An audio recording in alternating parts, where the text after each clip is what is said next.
I'm Charles Ludlow.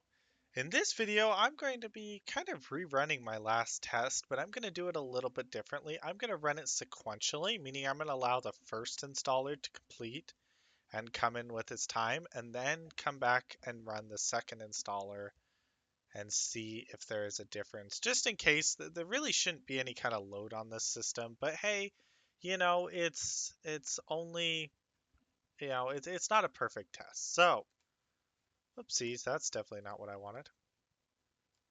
We'll create Windows 11 VM3. And just like the last one, I'll use the LTSC 2024 version of Windows 11. Okay,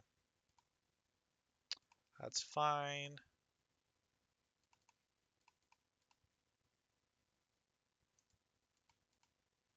And just to give it every possible chance of getting a better time, I'm going to assign it 4 processing cores, and 8 gigs of RAM should still be plenty for it. Again, these are not perfectly scientific tests.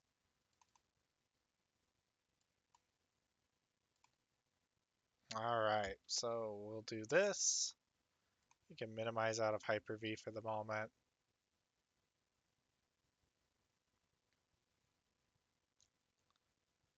And we'll go ahead and proceed here. Next, next. I agree, everything's going to get deleted. Next. Accept.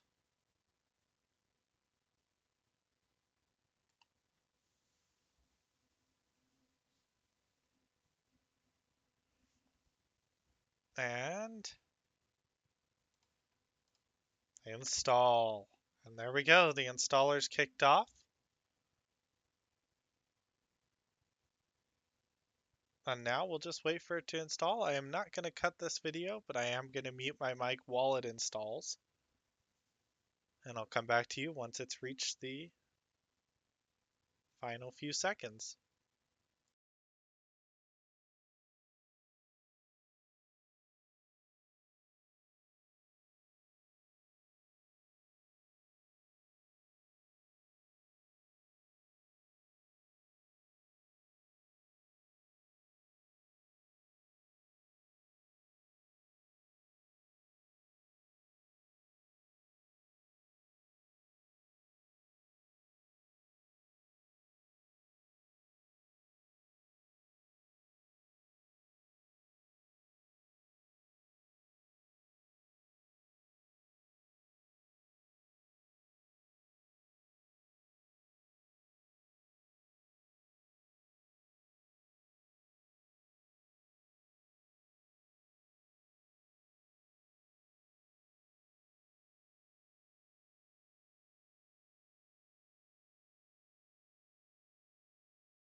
All right, we are coming back to the final few seconds of the installer, and so far the time is actually coming out to be about the same as it was in my last video.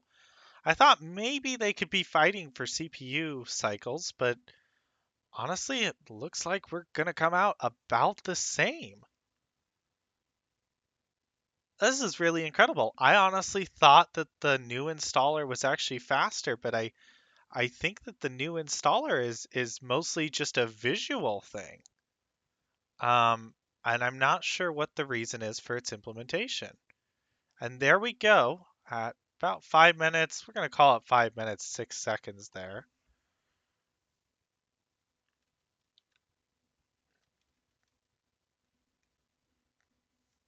There we go. 5 minutes and 6 seconds there. Alrighty, so we'll go ahead and reset that. We'll shut this VM down. And we're going to replicate our test setup here again.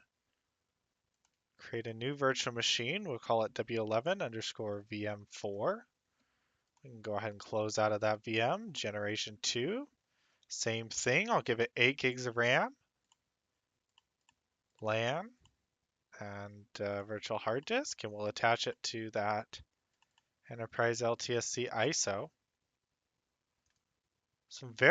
I find this absolutely fascinating.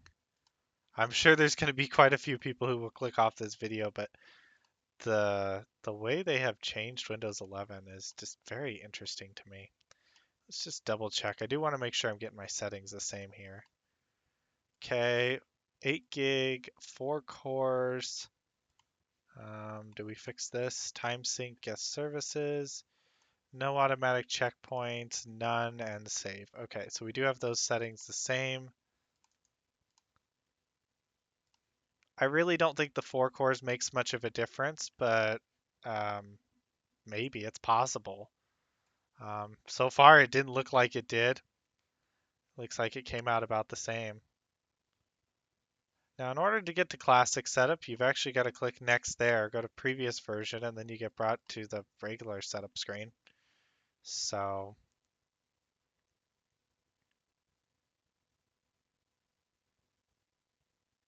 again, we'll go with the standard release and not the end release.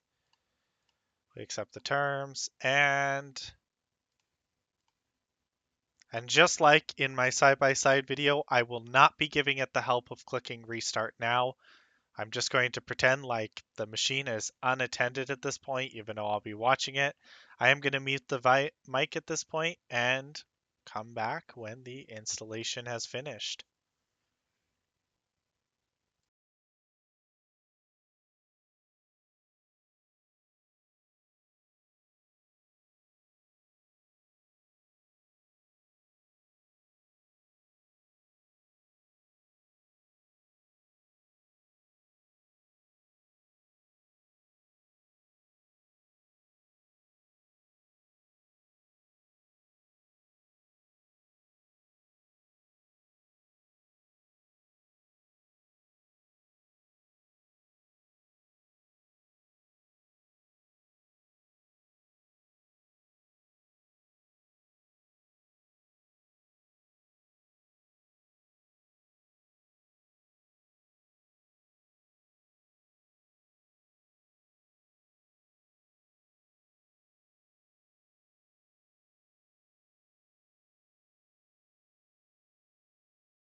All right, this is it. Man, it is really ahead this time.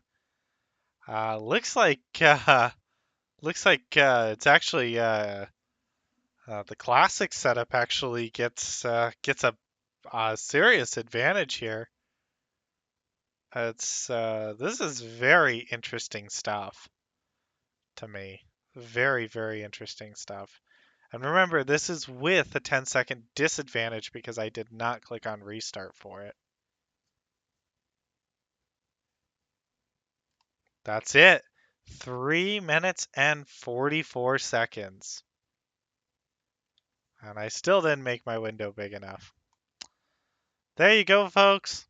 Not a perfect scientific test. I do intend to run this at some point on identical hardware with GPU drivers pre-inserted into the ISO so we can get a little bit of a better idea of what this would be like if we were doing this on actual hardware. Thank you guys so much for watching, and I'll see you in the next video.